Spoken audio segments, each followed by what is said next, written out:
ورحمة الله وبركاته.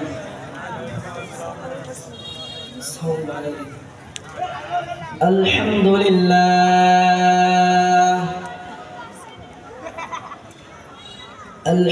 لله وكفى وسلام على عباده الذين اصطفى. أما بعد، فأعوذ بالله من الشيطان الرجيم.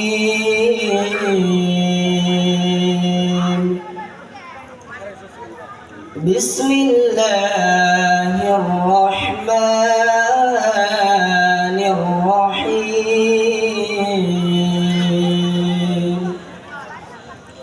كل نفس ذائقة الموت، وإنما توفون أجوركم يوم القيامة، فمن زحزح عن النار وأدخل الجنة فقد فاز، وما الحياة الدنيا إلا متاع الغرور.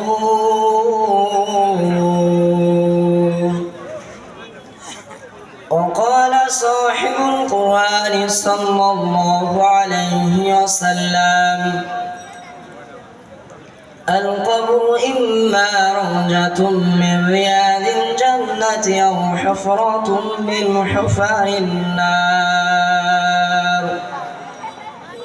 وقال رسول الله صلى الله عليه وسلم عن ابن عباس رضي الله تعالى عنه قال: تدارس العلم ساعة من الليل خير من أحياها. صدق الله المولانا العظيم، وصدق الله رسوله النبي الكريم، ونحن على ذلك من الشاهدين والشاكرين، والحمد لله رب العالمين. यहाँ हम सब मुसाफिर हैं, वही आखिर ठिकाना।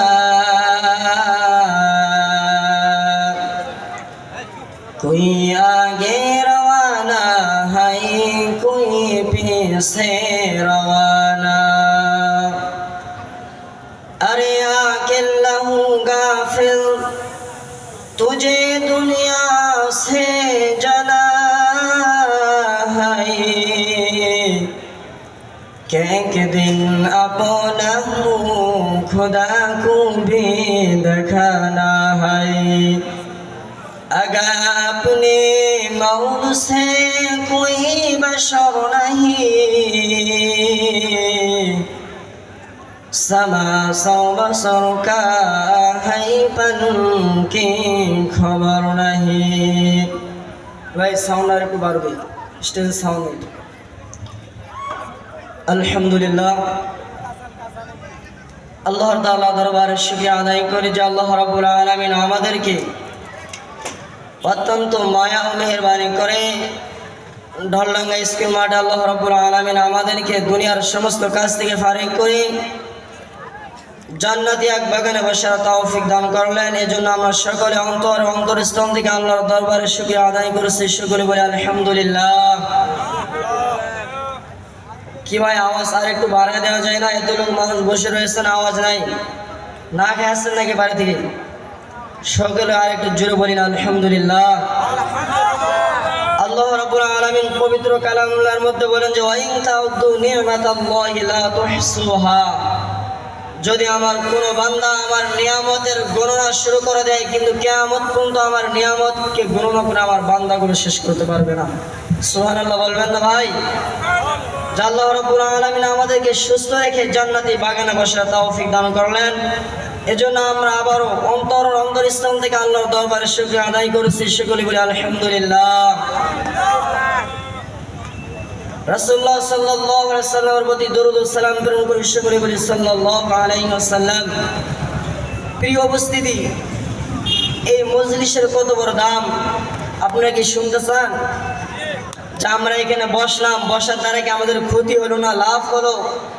আমাদের সমাজে এমন কিছু মানুষ রয়েছে তারা বলে যে মাহফিলের একটা ব্যবসা, তাই বলে না? বলেন তো, বলে না? আমি বলবো যে তাদের দিনের কোনো জ্ঞান নাই। যেইখানে আল্লাহ রাসূল সাল্লাল্লাহু আলাইহি ওয়াসাল্লামের সাহাবী হাদিস বর্ণনা করতেছেন, ইবনে আব্বাস রাদিয়াল্লাহু তাআলা বলেন যে ক্বালা তাদারুসুল ইলমি সাআতাম মিনাল লাইল খায়রুম মিন আহিয়াহা।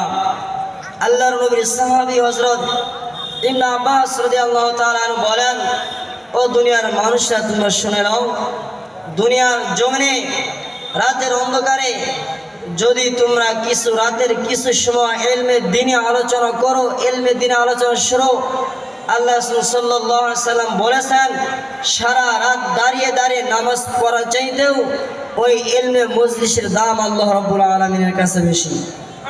সুবহানাল্লাহ বলবেন না ভাই? তাহলে বলেন তো যে জান্নাতি বাগানের দাম আছে না নাই? বলেন, আছে না? যদি এই বাগানের দাম থাকে তাহলে আমি উদাত্ত আহ্বান জানাবো আপনাদেরকে, যারা আমরা এই রাস্তায় দাঁড়িয়ে রয়েছি, আল্লাহর নবী এই কথা বলে নাই যে যারা রাস্তায় দাঁড়িয়ে থাকবে, সামিয়ানার সামনে দাঁড়িয়ে থাকবে, চতুর্দিকে দাঁড়িয়ে থাকবে, সামিয়ানার ভিতরে আসবে না, তারা সওয়াব পাবে, আর যারা সামিয়ানার ভিতরে বসবে তারা সওয়াব পাবে না। আল্লাহর নবীকে এই কথা বলছে? বলেন তো দেখি, বলেন বলছে? যদি আল্লাহর নবী এই কথা না বলে থাকে, প্রিয় উপস্থিতি, আমরা যেহেতু মাহফিলের নিয়ত করে বাড়ি থেকে আসছি আমরা, এই জন্য আমি সকলকে উদাত্ত আহ্বান জানাবো, আমরা যারা রাস্তায় দাঁড়িয়ে রয়েছি ভাই, আমরা সকলে জান্নাতি বাগানে বসে যাই। কিয়ামতের ময়দানে তো কঠিন হবে। এই কিয়ামতের ময়দানে একটা নেকির জন্য ছেলে বাপের কাছে যাবে, বাপ ছেলের কাছে যাবে, বাপ ছেলেকে বলবে আমার আদর সন্তান, দুনিয়ার 70 বছর আমি তোমার জন্য কি না করছি। যখন তুমি ছোট ছেলে অসুস্থ হয়ে গেলে আমি বাপ পেরেশান হয়ে যেতাম, আমি তোমাকে সুস্থ করার জন্য মানুষের হাত পাও ধরে টাকা নিয়েও আমি তোমাকে চিকিৎসা করেছি, তাই না ভাই? যে আমার একটা নেকি শোধ করে গেছে, আমাকে দাও। ওই ছেলে বললো যে ভাই আমার তো দুনিয়াতে কোনো বাবাই ছিল না, আমি কাউরে চিনি না। তাহলে ভাই যদি আপনারা আমার কথা বুঝে দেখেন, তাহলে এই বাগানে বসলে আল্লাহ কি সওয়াব দেবে কি দিবে না? বলেন তো দেখি। আল্লাহর নবী সাল্লাল্লাহু আলাইহি ওয়াসাল্লাম বলেন, যদি আমার কোনো উম্মতের এই জান্নাতি বাগানে বসে বসে কোরআন হাদিসের কথা শুনে এবং এই প্যান্ডেলকে আল্লাহ রাব্বুল আলামিন একদল ফেরেশতাকে নিযুক্ত করে দেয়, তারা চতুর্দিকে বেষ্টন করে রাখে, যেন আল্লাহ রাব্বুল আলামিনের ওয়ার্ডার ওই ফেরেশতাগুলো থাকে, যেন দুনিয়ার কোনো মানুষ তাদেরকে ক্ষতি করতে না পারে। প্রিয় উপস্থিতি, আমি ওইদিকে যাবো না, এই জন্য আমি সকলকে উদাত্ত আহ্বান জানাবো, আমরা যারা এদিক সেদিক ঘোরাফেরা করতেছি আমরা সকলে জান্নাতি বাগানে বসে যাই। প্রিয় উপস্থিতি, আমি আপনাদের সামনে যে আয়াতে কারিমা তেলাওয়াত করেছি, 4 নম্বর পারা সূরা আল ইমরানের 185 নম্বর আয়াতে কারিমা তেলাওয়াত করেছি। আল্লাহ নবী সাল্লাল্লাহু আলাইহি ওয়াসাল্লামের অসংখ্য হাদিসে মুবারক থেকে একটি হাদিসে বাগ তেলাওয়াত করেছি। আজকের আলোচ্য বিষয় হলো যে নেককার এবং বদকারের মৃত্যু কেমন হবে। ভাই আমরা সকলে জানি যে পৃথিবীর প্রত্যেকটা মানুষের মৃত্যুবরণ করতে হবে, তাই না? কিন্তু আমাদেরকে মৃত্যু তো বরণ করতে হবে, এটা আমরা সকলেই জানি।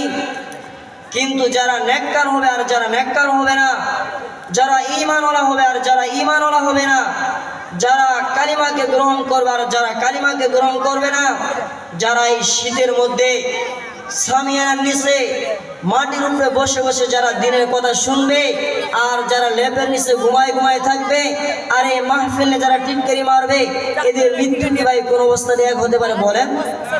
আল্লাহ রাব্বুল আলামিন পবিত্র কালামুল্লাহর মধ্যে বলেন, কুল্লু নাফসিন যায়িকাতুল মাউত। আল্লাহ রাব্বুল আলামিন পবিত্র কালামুল্লাহর মধ্যে বলেন, কুল্লু নাফসিন যায়িকাতুল মাউত। কুল্লু নাফস মানে প্রত্যেকটা নফসকে মৃত্যুর স্বাদ গ্রহণ করতে হবে। আল্লাহর নবী বলেন, ও আমার সাহাবায়ে কিরামরা, এই সাউন্ড বাড়বে, সাউন্ড হচ্ছে সাউন্ড বাড়ায় দেন, আমি তো আগে নিচ্ছি, কোথাও আগে দেন। আল্লাহর নবী সাল্লাল্লাহু আলাইহি ওয়াসাল্লাম সাহাবায়ে কিরামদেরকে বলেন, ও আমার সাহাবায়ে কিরামরা, দুনিয়ার মধ্যে এমন কোনো বিষয় নাই যে বিষয়ে মানুষের মধ্যে কোনো ইখতিলাফ নেই, কোনো মতপার্থক্য নেই, কোনো মতবিরোধ নেই। আল্লাহর নবী বলেন, ও আমার সাহাবীরা, দুনিয়াতে প্রত্যেকটি বিষয়ে মানুষের মধ্যে মতপার্থক্য রয়েছে। কথা বলেন ঠিক কিনা? আমরা দুনিয়াতে কেউ বিএনপি করি, কেউ আওয়ামী লীগ করি, কেউ জাতীয় পার্টি করি, কেউ চরমনাই করি, কেউ খেলাফত করি, কেউ হেফাজত করি নাকি ভাই? করি না আমরা? আল্লাহর নবী বলেন, ও আমার সাহাবায়ে কিরামরা, দুনিয়ার প্রত্যেকটা বিষয়ে মানুষের মধ্যে ইখতিলাফ রয়েছে, মতপার্থক্য রয়েছে। আমি নবী বলতেছি, দুনিয়ার মধ্যে এমন একটি বিষয় রয়েছে, ওই বিষয়ে দুনিয়ার প্রত্যেকটা মানুষে ঐক্যমত পোষণ করে, আর তা হলো মানুষের মৃত্যু। কথা বলেন ঠিক কিনা? আল্লাহ রাব্বুল আলামিন এই প্রসঙ্গে আয়াত নাজিল করেন 4 নম্বর পারা সূরা আল ইমরানের 185 নম্বর আয়াতের মধ্যে বলেন, কুল্লু নাফসিন যায়িকাতুল মাউত।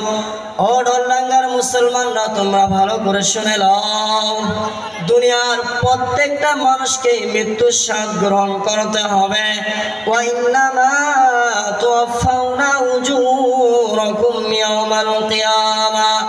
আল্লাহ রাব্বুল আলামিন বলেন, আর কিয়ামতের দিন আমি তাদের আমলে বদলা তাদেরকে পরিপূর্ণ দান করব। ফামান যুহজিহা লিন-নার।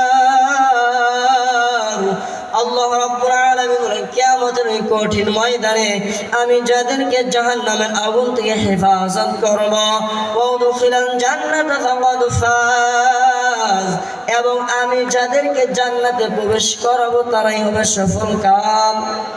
সুবহানাল্লাহ বলবো না ভাই? আল্লাহ রাব্বুল আলামিন এই আয়াতের শেষ অংশের মধ্যে বলেন, ওয়ামাল হায়াতুদ দুনিয়া ইল্লা মাতাউল গুরুর। আল্লাহু আকবার। আল্লাহ রাব্বুল আলামিন এই আয়াতের শেষ অংশের মধ্যে বান্দাদেরকে জানায় দিলেন, ও আমার বান্দারা, তোমরা শুনে নাও, আমি আল্লাহ রাব্বুল আলামিন এর শুরুর অংশে বললাম যে প্রত্যেকটা মানুষকে মৃত্যুবরণ করতে হবে, এবং আমি আল্লাহ রাব্বুল আলামিন নিজেই বলতেছি, ওয়ামাল হায়াতুদ দুনিয়া ইল্লা মাতাউল গুরুর। ও ডল্লাঙ্গার মুসলমান, ও আমার পর্দার আড়ালের মা, আল্লাহ রাব্বুল আলামিন নিজেই কালামুল্লাহর মধ্যে বলেন, ও আমার বান্দারা, ওয়ামাল হায়াতুদ দুনিয়া ইল্লা মাতাউল গুরুর। এই দুনিয়ার জিন্দেগিটা ধোঁকা ছাড়া আর কিছুই নয়। কথা বলেন ঠিক কিনা ভাই? দুনিয়ার জিন্দেগিটা ধোঁকা না? কে বলছে? আমার কথা, আপনার কথা? সরাসরি আল্লাহ রাব্বুল আলামিন কুরআন কারিমে বলতেছেন যে ওয়ামাল হায়াতুদ দুনিয়া ইল্লা মাতাউল গুরুর। আল্লাহ রাব্বুল আলামিন এই কথা বললেন। আল্লাহর নবী তাফসীর করতেছেন, আল্লাহর নবী বলেন, ও আমার সাহাবায়ে কেরামরা, এই দুনিয়াটা কেমনে ধোঁকার দুনিয়া হইল? এই হায়াতের জিন্দেগিটা কেমনে ধোঁকার জিন্দেগি হইল? সাহাবায়ে কেরামদেরকে আল্লাহর নবী বলতেছেন, ও আমার সাহাবায়ে কেরামরা, আমরা যদি রাষ্ট্রের দিকে তাকাই, রাষ্ট্রের সরকার রাষ্ট্রের প্রত্যেকটা মানুষকে ধোঁকার মধ্যে ফেলাই রাখছে। কথা বলেন ঠিক কিনা? আমরা যদি সমাজের দিকে তাকাই, সমাজের যারা বড় রয়েছে তারা সমাজের গরিব যারা রয়েছে এদের হক ঠিকভাবে আদায় করে না। আমরা যদি পারিবারিক জীবনে তাকাই, যেই বাপ ছেলেরা কষ্ট করে মানুষ করলো, ওই ছেলে বালেগ হওয়ার পর পিতার কথা আর শোনে না। কথা বলেন ঠিক কিনা? এই জন্য আল্লাহ রাব্বুল আলামিন বলেন, ও আমার বান্দারা, ওয়ামাল হায়াতুদ দুনিয়া ইল্লা মাতাউল গুরুর। তোমরা যে এই দুনিয়ার সামান্য হায়াত পায়ে তোমরা যেন আমি আল্লাহ রাব্বুল আলামিন ভুলে না যাও। আল্লাহর নবী বলেন, এই আয়াত দ্বারা তো আল্লাহ রাব্বুল আলামিন বললেন যে প্রত্যেকটা মানুষকে মৃত্যুবরণ করতে হবে। হ্যাঁ তাই, কিন্তু আল্লাহর নবী হযরত ইব্রাহিম আলাইহিস সালাম বলেন, আমার দিলের তামান্না, আমার দিলের আকাঙ্ক্ষা, আমার দিলের ব্যথা।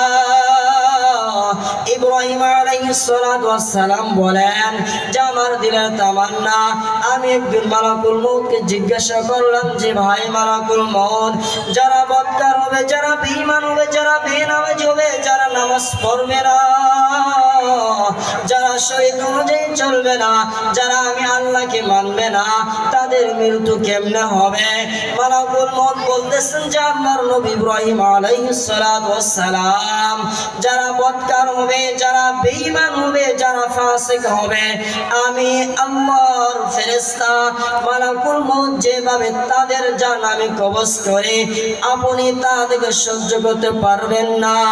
ইব্রাহিম আলাইহিস সালাতু ওয়াস সালাম বলে, ভাই আমার দিলের তামান্না, আমার দিলের ব্যথা, আমার দিলের আকাঙ্ক্ষা, যারা বদকার হবে তাদের রূহটা আপনি কেমনে কবজ করেন একটু আমাকে দেখান। ইব্রাহিম আলাইহিস সালাতু ওয়াস সালাম বারবার তিনি রিকোয়েস্ট করতেছিলেন। এক পর্যায়ে মালাকুল মউত তিনি রাজি হয়ে গেলেন। ইব্রাহিম আলাইহিস সালাতু ওয়াস সালাম এবং মালাকুল মউত তারা একই দিকে তাকিয়ে রয়েছিল। আপনি আমার দিকে তাকিয়ে রয়েছেন, আমি আপনাদের দিকে তাকিয়ে তাকিয়ে কথা বলতেছি। ইব্রাহিম আলাইহিস সালাতু ওয়াস সালাম তিনি মালাকুল মউতের দিকে তাকিয়েছিলেন। মালাকুল মউত বলতেছেন, তাহলে আপনি একটা কাজ করেন, আপনি যে আমার দিকে তাকিয়ে রয়েছেন আপনার চক্ষু দৃষ্টি দুটো একটু অন্যদিকে ফিরান। ইব্রাহিম আলাইহিস সালাতু ওয়াস সালাম এই কথা শোনার সঙ্গে সঙ্গে তিনি যে মালাকুল মউতের দিকে তাকাইয়াছিলেন, তিনি সঙ্গে সঙ্গে তিনার দৃষ্টি একটু ফিরালেন। ফিরানোর সঙ্গে সঙ্গে মালাকুল মউত আল্লাহ রাব্বুল আলামিনের ওয়াটারে যেভাবে বেঈমান নাফরমান রূহগুলো কবজ করেন, তিনি ওই আকৃতি ধারণ করলেন। করার পর মালাকুল মউত ইব্রাহিম আলাইহিস সালাতু ওয়াস সালামকে বলতেছে, ইব্রাহিম নবী আপনি আমার দিকে তাকান। ইব্রাহিম আলাইহিস সালাতু ওয়াস সালাম তাকাইয়া দেখেন মালাকুল মউতের মাথা আসমানে, তিনার পা দুটো জমিনে, তিনার শরীরের প্রত্যেকটা লোম থেকে আগুনের লালা বের হচ্ছে এবং তিনার শরীর থেকে এত দুর্গন্ধ ছড়াচ্ছে যা দুনিয়ার কোন জিনিস দ্বারা বোঝানো সম্ভব নয়।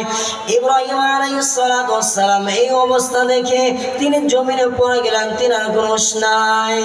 মালাকুল মউত মাথাটা নিচু করে দেখেন ইব্রাহিম আলাইহিস সালাতু ওয়াস সালাম তিনি দাঁড়ানো ছিলেন কিন্তু তিনি জমিনে শুয়ে গেছেন, তিনি কোনো কথা বলতেছেন না। আল্লাহর পয়গম্বর তিনি হুঁশিয়ার হয়ে গেছেন।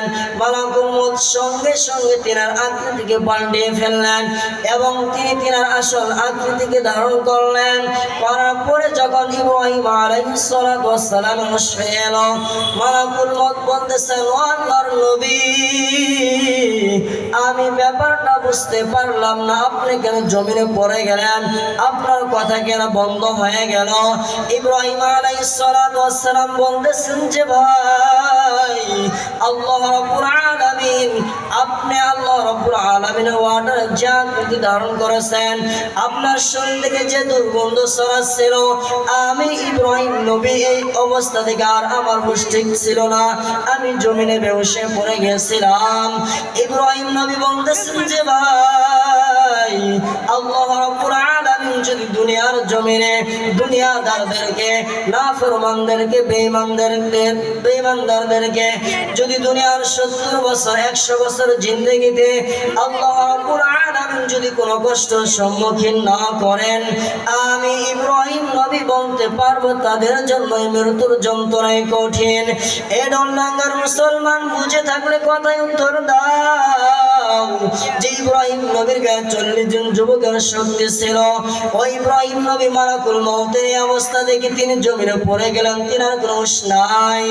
এরে ভাই ও আমার বৃদ্ধ বাবারা, ও আমার পদ্মার আড়ালের মা,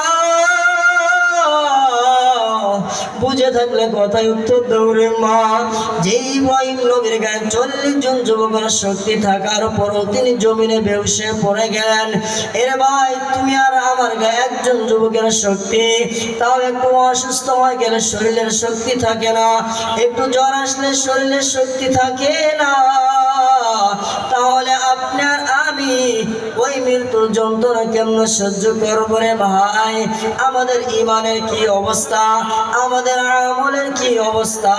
আল্লাহর নবী সাহাবায়ে কেরামদেরকে বলেন, ও আমার সাহাবায়ে কেরামরা এখানে শেষ নয়, এখানে ক্ষান্ত নয়। আল্লাহর নবী সাহাবায়ে কেরামদেরকে বলেন, ও আমার সাহাবারা, যখন কোন বেঈমান ফাসিক কাফিরের মৃত্যুর সময় হয়, আল্লাহ রাব্বুল আলামিন মালাকুল মউতকে অর্ডার করে, ও মালাকুল মউত, অমুক দেশের অমুক স্থানে আমার বান্দাকে আমি 70 বছর হায়াত দিয়েছিলাম, আমার বান্দাকে আমি 90 বছর হায়াত দিয়েছিলাম। আমার বান্দা যখন আসমান থেকে আমি দুনিয়ায় পাঠাইছি, আমার বান্দা চোখ ছিল, চোখ দ্বারা বুঝতে পারে নাই, হাত ছিল, হাত দ্বারা ধরতে পারে নাই, পা ছিল, পা দ্বারা চলতে পারে নাই, ব্রেন ছিল, কিন্তু ব্রেন দ্বারা বোঝার শক্তি ছিল না। এই মালাকুল মউত আমার এই বান্দারে আমি বড় করে মায়া করে বড় বানাইলাম, কিন্তু আমার এই বান্দা দুনিয়ায় আসার পরে, যুবক হওয়ার পরে আমি মালিকরে ভুলে গিয়েছিল, আমি আল্লাহ রাব্বুল আলামিন তার প্রতি নারাজ হয়ে গিয়েছি। আমার ওই বান্দা আমার নিয়ামত পাইয়া নিয়ামতের শুকরিয়া আদায় করে নাই। এই মালাকুল মউত আমার যে ফেরেশতাগুলো জাহান্নামের কাজে নিয়োজিত রয়েছে, ওই জাহান্নামের ফেরেশতা থেকে 500 ফেরেশতা লইয়া এবং জাহান্নাম থেকে একটা লোহার গঞ্জ লইয়া আমার ওই নাফরমান বান্দার নিকট উপস্থিত হও। আল্লাহর নবী বলেন, ও আমার সাহাবীরা, এই ওয়াটার পর সঙ্গে সঙ্গে মালাকুল মউত তিনি সঙ্গে সঙ্গে ওই নাফরমানের নিকট উপস্থিত হয়। আল্লাহর নবী হাদিসের মধ্যে বলেন, ও আমার সাহাবায়ে কিরামরা, একটা মানুষ যখন জীবিত থাকে তার পুরো শরীর, তার রূহটা মিশ্রিত থাকে। আল্লাহর নবী বলেন, আল্লাহ রাব্বুল আলামিন ওয়াটার দেওয়ার সঙ্গে সঙ্গে ওই নাফরমানের নিকট মালাকুল মউত উপস্থিত হয় এবং লোহার দরজা তুলি দ্বারা তার পায়ের গোড়ার দিকে পিটানো শুরু করে দেয়। আল্লাহর নবী বলেন, একজন ফেরেশতা তার হাতের আঙ্গুল দ্বারা, তার হাত দ্বারা ওই নাফরমান রূহটা টেনে টেনে হাঁটু তুলে সে বন্ধ করে দেয়। আল্লাহর নবী বলেন, আবারও পিটানো শুরু করে দেয়। এইভাবে যখন পিটাতে থাকে, আল্লাহর নবী বলেন, এক পর্যায়ে যখন তার রূহটা থুতনির কাছে নিয়ে আসা হয়, নিয়ে আসার পর আল্লাহর নবী বলেন, ও আমার সাহাবায়ে কিরামরা, মালাকুল মউত এত জোরে আওয়াজ করার বলে, হে অনিঃশব্দ রূহ বের হও, জাহান্নামের দিকে চল। আল্লাহর নবী বলেন, ও আমার সাহাবায়ে কিরামরা, এত জোরে আওয়াজ করে তার কলিজার ভিতরে হাত দ্বারা থাপড় মারে, নাফরমানের কলিজা ফেটে খানখান হয়ে যায়, নাফরমান চিল্লানি দেয়। আল্লাহর নবী বলেন,